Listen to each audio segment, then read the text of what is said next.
paz e a graça, queridos. Amém. Amém. Vocês estão felizes? Amém. Vocês estão bem? Amém. Amém. Amém. Glória a Deus. Eu quero, antes de nós entrarmos na palavra, agradecer pela oportunidade de estar aqui com vocês. Amém.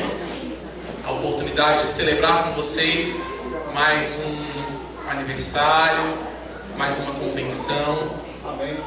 Na certeza de que Deus está no controle de tudo. Amém. Amém. São 10 anos. 10 anos não são 2 dias, não são 5 anos, são 10 anos. Amém. Eu tenho certeza que se eu perguntar para qualquer um de vocês que estão aqui desde o começo, vocês teriam muitas histórias para contar. Amém. Mas a maior história ela está sendo contada através de vocês. Amém. Amém? Amém. Então, em nome da nossa igreja, Igreja de Deus em Cristo, Cogic 7, Rocha Eterna, nós parabenizamos vocês. Amém. E agradecemos a oportunidade. Eu acho que é a primeira vez que eu estou junto com o meu pai, abrilhantando a festa de vocês. Amém. Amém? Eu queria que você tomasse o seu assento. Nós honramos a vida do superintendente Gerson, da missionária Ivete, de todos os nossos amigos que temos aqui. E confesso a vocês que é uma responsabilidade muito grande ministrar a palavra para pessoas que nós conhecemos. Porque uma coisa é se eu viesse de Brasília, vocês não me conhecessem, e eu falasse alguma coisa e fosse embora. De repente o que eu falasse poderia não ser verdadeiramente guiado pelo Espírito e essa responsabilidade ficaria para o pastor. Mas aqui nós estamos falando de pessoas que se conhecem. Então a responsabilidade aumenta, ainda mais tendo meu pai me ouvindo. Mais responsabilidade ainda. Queridos, e o tema que vocês escolheram, que o Espírito Santo conduziu, é um tema super atual, porém super desafiador. Em um século XXI que deturpa a imagem da família, deturpa a imagem do que cada um representa dentro do quadro familiar. Mas eu queria te dizer uma coisa: Deus não muda princípios. Os princípios que foram estabelecidos no Éden são os mesmos nos dias de hoje. Amém. Os tempos, as eras, há uma evolução tecnológica, há uma globalização, mas Deus não mudou. Os princípios são os mesmos. Glória a Deus. E o tema é baseado no Salmo 128, verso 3. Minha família é minha maior riqueza. E enquanto eu estava ali, o Espírito me soprou algo, me trouxe uma influência. Que toda riqueza, ela só é considerada riqueza se ela passar por um processo. E é um processo de se submeter ao fogo. Veja que interessante, Deus está falando com você. Amém. Nós só podemos ser ricos se passarmos pelo fogo e algo em nós prevalecer, brilhar. Se eu pego o dinheiro, a nota, o real, o dólar, o euro e submeto ao fogo, o que vai acontecer? Vai queimar. Então aquela riqueza não está submetida àquele valor, àquele papel. Existe ouro ali, há uma moeda tributária. Tanto que lá em 1 Coríntios diz que as nossas obras serão dadas, serão mostradas e serão submetidas ao fogo.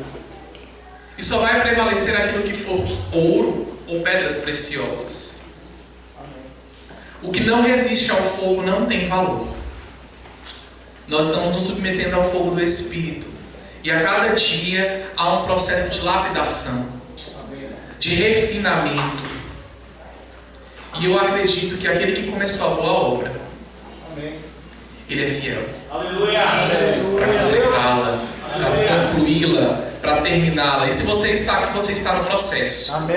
Porque se você estivesse pronto, você já estaria lá na galeria do céu, enfeitando. Mas você está no processo. E se estamos no processo, precisamos de refinação, precisamos de aperfeiçoamento. Amém? Amém. Eu quero te convidar a abrir a sua Bíblia comigo. Lá no início, se nós vamos falar de família, nós precisamos falar da primeira. Lá no livro do Gênesis, no capítulo 1, no verso 26. Esse era o plano original, que não foi mudado. E Deus disse: façamos o homem à nossa imagem, conforme a nossa semelhança, e domine sobre os peixes do mar, sobre as aves do céu, sobre o gado, sobre toda a terra e sobre todo réptil que se move sobre a terra. E criou Deus o homem à sua imagem, a imagem de Deus o criou, macho e fêmea os criou. E Deus os abençoou, e Deus lhes disse: frutificai e multiplicai-vos, e enchei toda a terra, e sujeitai-a, e dominai sobre os peixes do mar, e sobre as aves do céu, e sobre todo animal que se move sobre a terra. E disse Deus: eis que vos tenho dado toda a erva que dá semente, que está sobre a face de toda a terra, e toda árvore em que há fruto de árvore que dá semente, ser-vos-á para mantimento, e a todo animal da terra, e a toda ave dos céus, e a todo réptil da terra, em que há alma vivente, toda a erva verde será para mantimento. E assim foi. E viu Deus tudo quanto tinha feito, e eis que era muito bom. E foi a tarde e a manhã, o dia sexto. Essa foi a primeira vez que Deus usou o termo muito bom. Antes, toda a criação anterior era boa. Agora é muito bom. O texto continua, e aí em Gênesis capítulo 2, Deus diz que não era bom. Alguma coisa não era bom. E o que não era bom? Que o homem vivesse só. E o que aconteceu? Far-lhe-ei uma adjutora que seja como diante dele, uma ajudadora. E aí todo mundo conhece a história. Adão caiu no sono profundo. Deus, um cirurgião perito no corpo humano, tirou do homem e fez a mulher. E então iniciou-se a primeira família da terra. No entanto, sabe aquela história que nós ouvimos muito na escola? Quem veio primeiro, o ovo ou a galinha? E eu queria te fazer uma pergunta. Antes de ser pai e mãe, o que vem primeiro? Você ser pai e mãe ou você ser filho ou filha? Adão e Eva, eles eram o que de Deus? Então, nós vamos tratar hoje sobre filhos e filhas. Porque toda família, antes de ser constituída a família, é constituída de filhos que se juntam e formam casais e se formam famílias.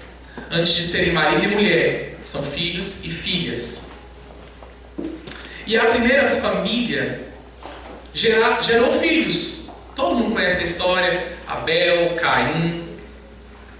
Nós não vamos entrar nesse mérito também, mas eu preciso te contextualizar para que a gente chegue no século 21 consciente daquilo que Deus manifestou através da criação.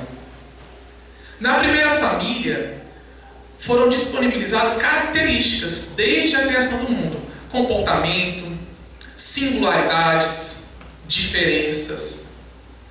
Tanto que Caim, quando Eva teve Caim, ela disse que alcançou de Deus um varão.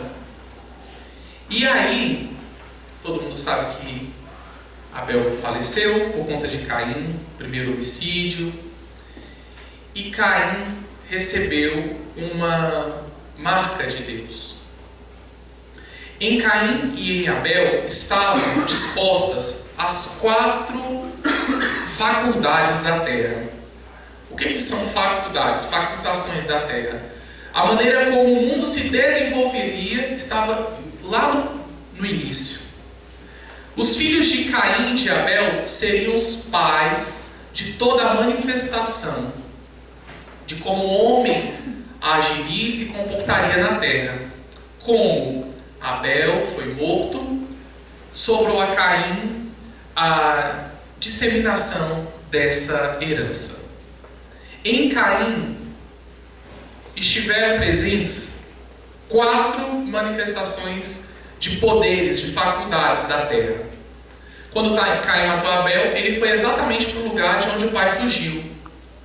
O pai fugiu do Éden, do jardim no Éden, que ficava no Oriente. E Caim fugiu para ali.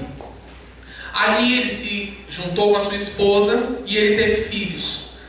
Um dos filhos de Caim se chamava Enoque, e em Enoque foi estabelecida a construção civil. A descendência continuou e nasceu Jabal. Em Jabal, a habitação e a pecuária. Logo nasceu Jubal, e em Jubal esteve presente a cultura, a música e a arte. E logo veio Tubal-Caim, indústria, cobre e ferro. E aí a história começou a ser contada. As descendências continuaram. E eu tenho certeza absoluta que muitas vezes que você estava lendo a palavra, quando você viu genealogia, te deu uma preguicinha de ler. Fulano gerou ciclano que gerou ciclano. Mas você sabia que aí tem muitos segredos, coisas poderosas estão nas genealogias. Genealogias diz de onde você vem, quais são as suas origens. E eu queria te perguntar isso. Qual é a sua origem? De onde você veio? Para onde que você vai? Tem que ter um plano. Você tem que ter um destino. Você tem que saber qual é o seu propósito. Não vale a pena viver uma vida sem propósito. E aí, queridos, quando chegou na geração de Enos, o nome do Senhor começou a ser invocado. Agora veja, a partir do momento que aconteceu tudo isso, um padrão foi estabelecido. Qual era o padrão? A gente aprendeu lá nas aulas de ciências, lá na 4ª série. O homem nasce, o homem cresce, se desenvolve, o homem procria e o homem morre. Vamos acompanhar isso? Gênesis 5, a genealogia de Sete. Cada versão conta de uma maneira diferente, ou a descendência de Adão. Vamos lá. Eu não vou ler todos, tá? Depois, se vocês quiserem ler em casa, para a gente ganhar tempo. Este é o livro das gerações de Adão. No dia em que Deus criou o homem, à semelhança de Deus o fez. Macho e fêmea os criou e os abençoou e chamou o seu nome Adão, no dia em que foram criados. E Adão viveu tantos anos e gerou um filho à sua semelhança, conforme a sua imagem, e chamou seu nome Sete. E aí conta a idade de Adão, diz que ele teve filhos e filhas, e Adão morreu. E viveu Sete, teve filhos e filhas, e Sete morreu. E aí vai contando a história seguida dos primogênitos. No entanto, há um homem que dentro dessa história, desse padrão que foi estabelecido, ele mudou a história. Aleluia. Nós chegamos aqui em Enoque, verso 20. Que foram todos os dias de Jared 972 anos e morreu. E viveu Enoque 65 anos e gerou a Metusalém. E andou Enoque com Deus, depois que gerou a Metusalém, 300 anos, e gerou filhos e filhas. E foram todos os dias de Enoque 365 anos. E andou Enoque com Deus, e não se viu mais, porquanto Deus para si o tomou. O que aconteceu aqui, queridos? Para que Enoque fosse tomado por Deus. Em Enos começou a ser invocado o nome do Senhor. Um padrão foi quebrado. Por quê? Por que esse padrão foi quebrado? Porque não havia em si um propósito de satisfação. Enoque encontrou em Deus a sua satisfação, a sua fonte de vida, de certeza. E aí a história começou a ser mudada novamente. No entanto, vai lá para a Torre de Babel e acontece a corrupção. Aí vai Noé, corrupção novamente. Aí vai para os tempos de Abraão, corrupção novamente. E nesse tempo inteiro Deus vai fazendo alianças com o homem. Ele vai estabelecendo novos padrões. Porque em todo tempo o homem quebra e Deus renova. A história continua sendo contada. E as famílias da terra foram sendo formadas por ciclos, por padrões. Uma forma para a família. É claro que com o passar das eras, da história, novos padrões foram estabelecidos. Se nós formos contar a história de 1960, a mulher não tinha voz como ela tem hoje. A mulher não tinha espaço no mercado de trabalho como ela tem hoje. Agora, se nós formos contar a história da mulher desde a criação do Éden, a Bíblia diz que ela deve ser submissa ao marido, independente dessa mulher trabalhar, independente dessa mulher do século XXI ser autônoma, ser dona do seu próprio nariz. Ela tem que se submeter ao marido em amor. Amém. Não mudou. Os mandamentos não mudaram. Amém. E para tudo que nós fomos estabelecer, nós precisamos de uma lei base. Uma lei que rege a humanidade. E essa lei se chama amor. E o amor é o caminho para a vitória. Em Abraão, as famílias da terra foram benditas. E o que acontece com tudo isso? Por que eu contei essa história toda? Para nós nos basearmos como filhos e filhas. Porque se nós somos filhos e filhas, nós temos pais. Ou um pai. E Deus é mau? Não, Ele é um bom pai. Nós precisamos nos situar no exemplo que Deus nos dá de pai para compreender e conseguir viver em um século XXI que deturpa a imagem da paternidade de Deus. E quando é difícil para você enxergar a paternidade de Deus, vai ser sempre difícil você enxergar a paternidade num pai terreno. Independente do tipo de criação que você teve, porque nós somos criados de maneiras diferentes. Talvez você não teve o privilégio de ter um bom pai, de ter uma boa mãe, de vir de uma boa família, de ter uma boa herança genética, de ter um sobrenome de peso. No entanto, queridos, a sua realidade natural, ela não pauta a sua vida espiritual. Amém. Glória a Deus. Amém. O nosso estilo de vida é um estilo de vida do céu. E nós estamos um tanto quanto acostumados ao natural, ao comum, ao terreno. E isso não pode mudar a forma como a gente conduz as nossas vidas. O amor continua sendo um princípio pré-estabelecido por Deus em Jesus. Como a humanidade no Velho Testamento, na Velha Aliança, tinha dificuldade de compreender o amor se materializou em Jesus, para que ficasse mais fácil da gente entender. E desde que Jesus estabeleceu o reinado dele, um reino que não tem fim, um reino que não acabará, o amor é base para as nossas construções interpessoais, sejam elas familiares, sejam elas conjugais, sejam elas de amizade. O amor é a base. Aleluia. E eu não consigo imaginar um texto que fale melhor sobre o amor do que Romanos. E eu particularmente tenho esse como o textuário da minha própria vida. Romanos 8, versículo 28. E sabe que todas as vezes que nós usamos a palavra do Senhor como bússola, não é como bússola, como se ela fosse um mantra, sabe? Que a gente só consulta, fecha a Bíblia e põe o dedo e Deus vai falar comigo. Você pode tirar realidades que não são para você, porque o Novo Testamento ele tem 3 destinatários: judeus, gentios e igreja. Você tem que saber, você tem que se localizar e saber quando é que está falando com você. Romanos 8, 28 diz assim,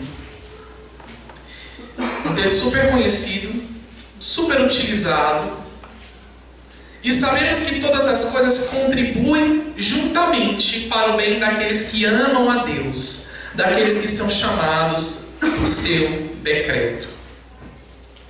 E se nós utilizarmos esse texto fora de contexto, a gente vai querer sempre ser beneficiado, porque todas as coisas cooperam para o bem de quem ama a Deus. Você ama a Deus? Amém. Sim? Amém. Amém? Amém. Ama quanto? Ama tanto? Ama por quê? Ama quando? Porque, queridos, é muito cômodo eu declarar o meu amor pelo Senhor. É muito simples isso. Quando você vai na rua evangelizar, isso é uma prática muito comum de muitas pessoas que não têm sabedoria para evangelizar e não tem o que dizer, diz assim: Jesus te ama, ou Deus te abençoe. São frases clichês de quem não sabe evangelizar, porque quem sabe evangelizar vende aquilo que está pregando com a própria vida. Você evangeliza com a sua própria vida. Se for necessário, você usa as palavras. E aí, a sua vida prega? A sua vida ensina? A sua vida evangeliza com seu testemunho pessoal? E aí a gente usa esse texto, todas as coisas cooperam. E aí o que as pessoas nos respondem quando a gente diz Jesus te ama? A nós todos. Deus te abençoe, abençoe você também. Você ama a Deus? Amo. No entanto, quem ama a Deus mostra que ama a Deus nas suas atitudes, na sua maneira de viver. Amém.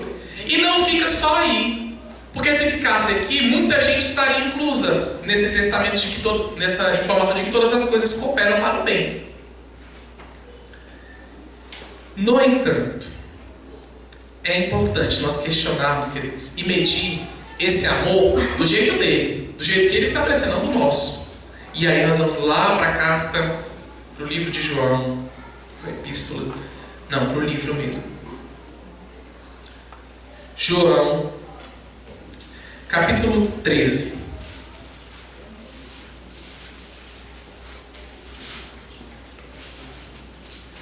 Como eu te disse, esse é o textuário da minha vida. E eu sempre disse isso. Todas as coisas cooperam para o bem, então estou tranquilo. E uma vez o Espírito Santo soprou isso no meu coração. Você me ama? Qual a minha resposta para a pergunta? Claro que eu te amo. É óbvio. Eu prego, eu canto, eu louvo, eu participo da igreja, eu amo minha família, eu cumpro os mandamentos. Aí ele, é? Então vamos lá para João 13 comigo? Eu, vamos para lá. João 13, 14, verso 21. João 14, verso 21. Aquele que tem os meus mandamentos e os guarda, esse é o que me ama. E aquele que me ama será amado de meu Pai, e eu o amarei e me manifestarei a ele. Amém. Mudou? Mudou. Porque agora há um se, há um porém. Aquele que tem os meus mandamentos e os guarda, esse é o que me ama. Você tem os mandamentos? Amém. Você os guarda? E o que é guardar? É velar para que eles sejam cumpridos, executados. E de que mandamentos são esses? Os 10, né? A gente já liga nos 10 mandamentos. Conecta os 10 mandamentos. Só que Jesus sintetizou tudo isso em um novo mandamento. Agora nós vamos para o 13. 13, 34 e 35. Um novo mandamento vos dou, que vos ameis uns aos outros, como eu vos amei a vós, que também vós uns aos outros vos ameis. Nisto todos conhecerão que sois meus discípulos, se vos amardes uns aos outros. Agora a gente muda a ótica, porque não é só guardar, agora é obedecer. Aleluia. Amém. Ao que está sujeita a sua obediência, a sua obediência é irrevogável? Ou existem interferências nisso? Como que é o seu grau de sujeição e de obediência a Deus? Porque quando nós nos sujeitamos e obedecemos a Deus e a palavra dele, nós não temos dificuldade de lidar com ordens, com disciplinas, com usos e costumes, com lideranças. Quando a nossa vida está sujeita a Ele, nós fazemos tudo pelo veículo do amor. É por amor que nós nos sujeitamos, é por amor que nós obedecemos. Amém. Porque uma coisa está conectada à outra. Verdade. Eu não posso usar um texto fora de contexto para me proteger ou me blindar de alguma forma. A Bíblia fala por si, não por você. Ela fala por si. Ela é a boca do Senhor, fala nos nossos corações. E não vale, queridos, o cooperar para o bem se os outros mandamentos e as outras maneiras não forem executadas. Não há como você desfrutar do melhor de Deus se isso também não implicar em você morrer para si mesmo. Porque para que Ele vive em nós, nós precisamos estar mortos. Aleluia. Para os nossos delitos, para os nossos pecados. E olha que a nossa natureza humana, ela tem uma dificuldade imensa de se inclinar. Ela não se inclina fácil para os mandamentos, para cumprir, para executar aquilo que foi proposto, aquilo que foi designado à igreja. E veja bem, o diabo, como adversário da igreja, ele só trabalha com as ferramentas que você coloca na mão dele. Sabe por quê? Porque lá em Tiago 1,14 diz que você é tentado segundo a cobiça do seu próprio coração. Ele não é criativo. O diabo não é criativo. Enquanto aquilo que ele tem usado para te tentar for suficiente para te fazer cair, ele não vai mudar de tática. É assim mesmo. Criativo é Deus, Aleluia. Amém. que te dá muitas oportunidades de escape, Aleluia. de oportunidade de você se sujeitar à palavra dele e assim conseguir resistir. Porque nós temos o péssimo hábito de culpar o diabo por tudo de ruim que acontece nas nossas vidas. Mas você sabia que muitas vezes nós não cumprimos o que nos cabe na aliança, a parte que nos cabe? Não é porque a cruz está vazia, não é porque hoje nós vivemos um tempo de graça, na plenitude dos tempos da graça, que não vai ter em você e em mim um sacrifício. Alguma coisa tem que te custar. A Bíblia diz assim que quem quiser vir após mim, negue-se a si mesmo. Tome a sua cruz. E olha que quem quiser, não é todo mundo, é quem quiser. Se para você é cômodo ser sustentado só pela graça e achar que só isso vai te levar para o céu, você e o Senhor. Mas há um caminho. Você pode desfrutar de algo mais no Senhor. Porque quem quiser vir após mim, quem quiser me imitar, quem quiser se parecer comigo, negue-se a si mesmo. Porque desfrutar da graça não significa não fazer nada. Porque a graça é favor. Favor o quê? Imerecido. Graça é favor. Aí porque é um favor, você não vai fazer nada. Você não vai se movimentar. Imagina se os seus pastores, líderes dessa igreja, fossem só se acostumassem com a graça. Não vamos fazer nada não. Certamente vocês não estariam completando 10 anos.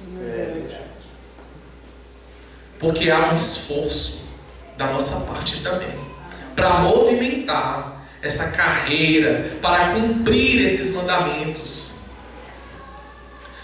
Como filhos e filhas, nós temos dado o nosso melhor ao nosso Pai nós temos dado orgulho a Deus pela perfeita criação dele em nós? Por que nós viemos aos cultos? Por que nós socializamos? A que nível de fé nós estamos caminhando? Nós somos muito santos, nós somos muito servos, nós somos muito talentosos.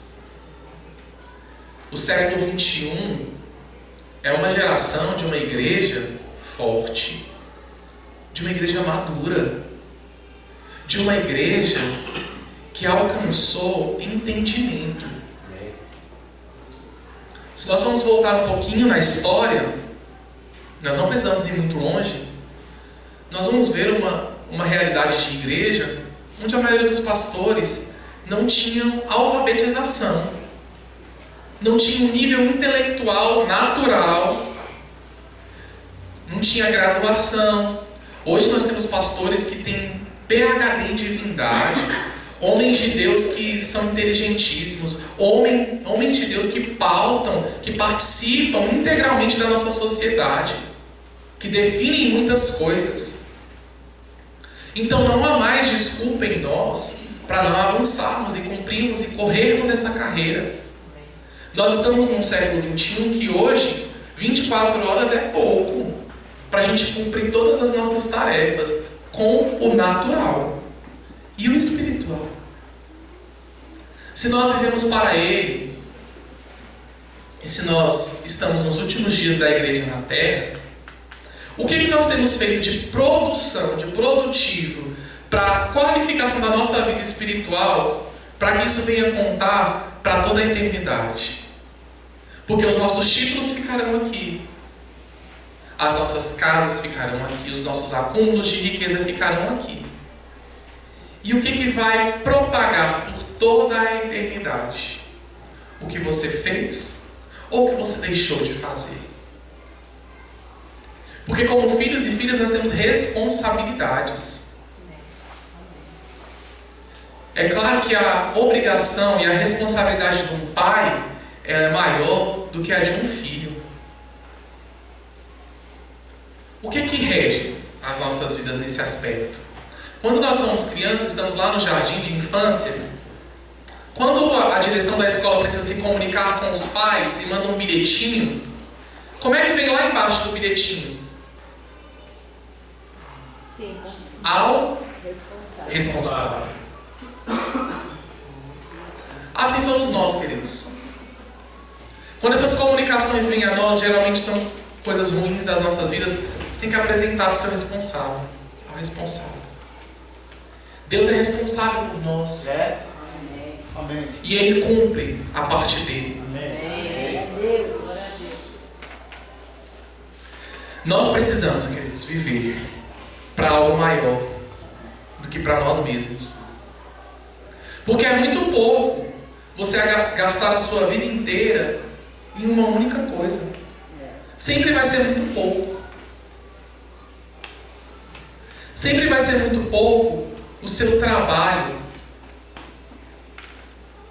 Mas a Bíblia diz assim, que o seu trabalho não é vão no Senhor. Eu não estou falando daquilo que você faz colocando esforço para o natural.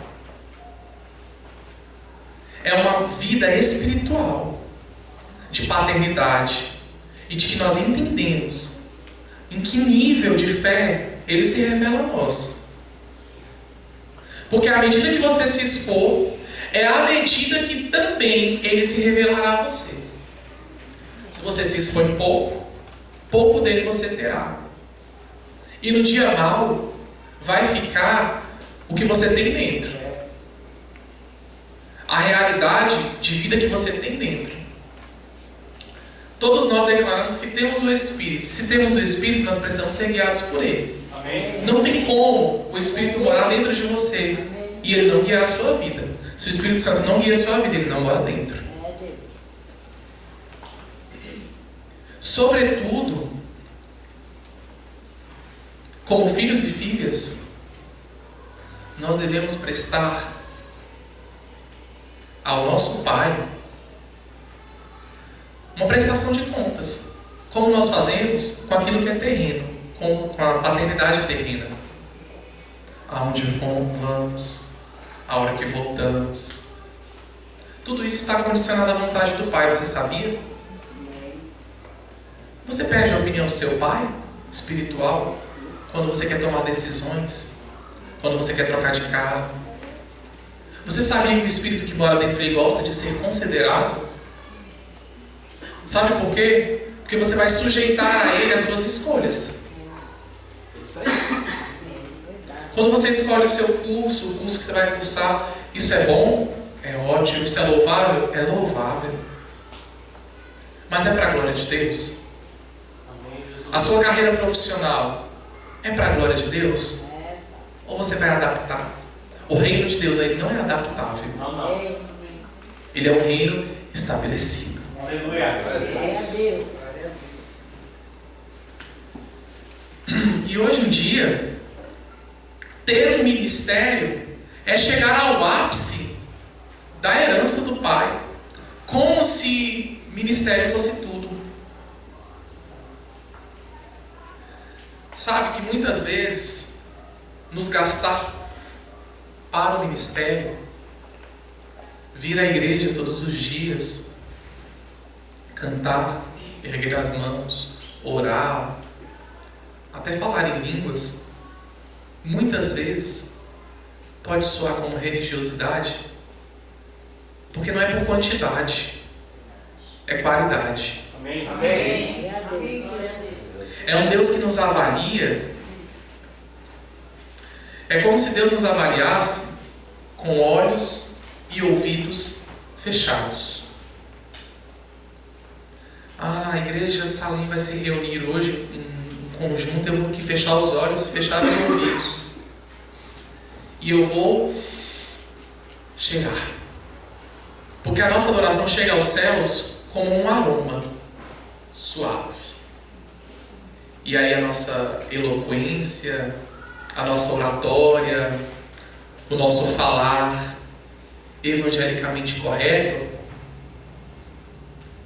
vai soar como aroma, como cheiro. Então tudo aquilo que for aparente, tudo aquilo que for maquiagem, vai ficar aqui, no nível da terra.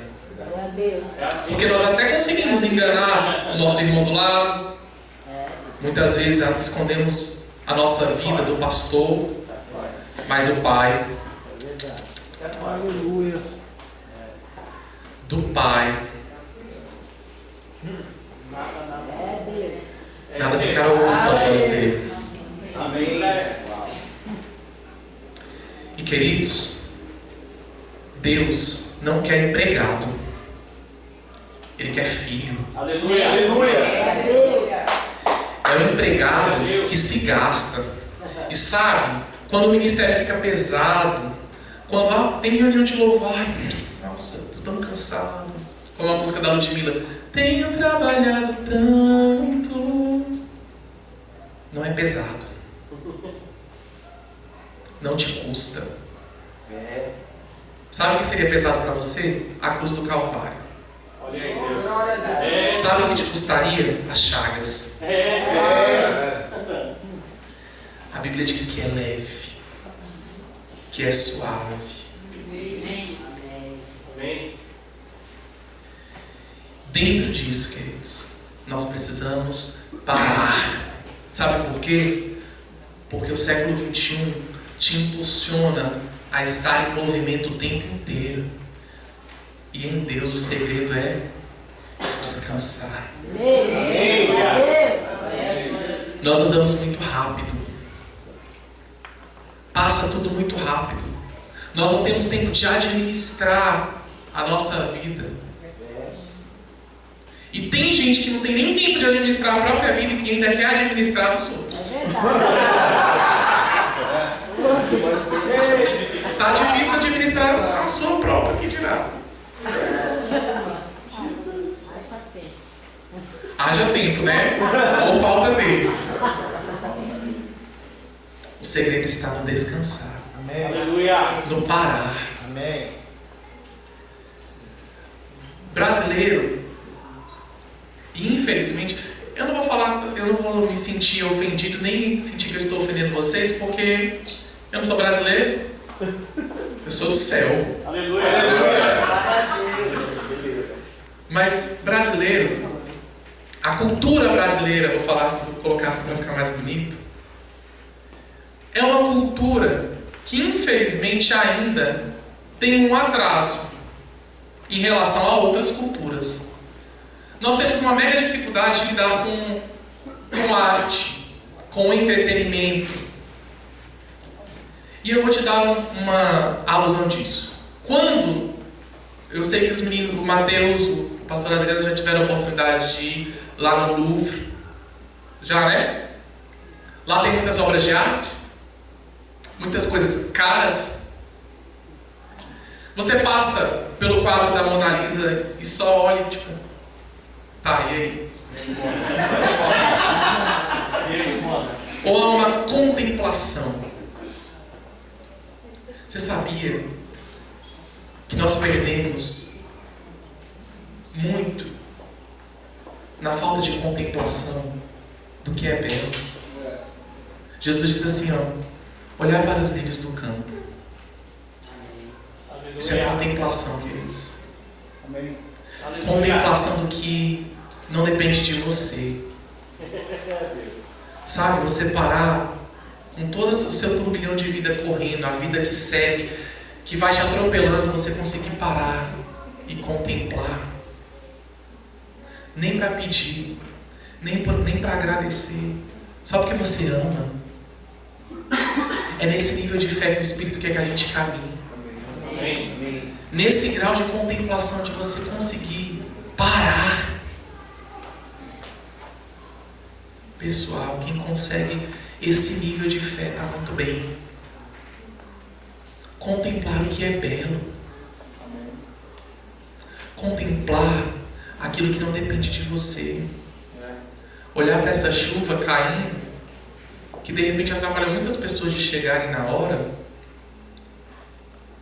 e olhar para que essa chuva está enchendo as represas que vocês precisam para a água, que abastece a cidade de vocês. Que essa chuva está limpando o telhado da casa de vocês, que de repente está com muito barro. Que essa chuva está limpando os bueiros. Que essa chuva está molhando as árvores. Que essa chuva está produzindo um processo de fotossíntese que não depende de você. Aleluia. Glória a Deus. E aí? Você consegue contemplar o belo até nessa situação adversa? E hoje, nessa disputa por uma carreira, por um título, nós temos perdido o maior título que nós temos em Deus, de filho e de filha. Hoje nós vemos uma realidade de pessoas que querem ter isso aqui que eu estou segurando nas mãos: evidência, aplauso, palco. Mas você sabia que o altar, ele é o reflexo do que você é no secreto? Não é, queridos, a minha vida do altar que vai refletir lá fora. É o que eu sou lá, que reflete aqui. E uma pessoa espiritual discerne isso. Amém. O homem natural não discerne. Ele pode ser enganado por muito tempo, mas o espiritual dele nada passa. Porque a conexão com dele é com o céu. É online. Ele está conectado e essa rede não cai. Não tem interferência. Amém. Aleluia. Glória a Deus. Dentro de tudo isso, qual é a sua motivação? Porque uma coisa, agir com Cristo é até fácil, mas reagir como Ele, Aleluia. A lei da física ela é pautada de que toda ação tem uma reação. A lei espiritual é de que toda ação tem uma reação também. Só que não é medido pelo que o olho vê, nem pelo que o ouvido ouve, nem pelo que toca. Aleluia. É espiritual. Amém. Amém. E qual é a sua motivação para agir, reagir, interagir? O que te motiva? Quando é que você desenvolve relacionamento saudável com o seu pai? Porque é questão de gastar tempo. Tem um ditado secular que diz assim que nós só damos valor quando nós perdemos. Agora vamos jogar isso para o nível espiritual. Imagina você ficar sem o céu. Eita Deus. Eita. Ele está às portas. E sabe que a palavra do Senhor diz que a igreja ela não vai ser pega de surpresa? Não vai. Nós não vamos ser pegos de surpresa, queridos. Nós não seremos pegos de surpresa.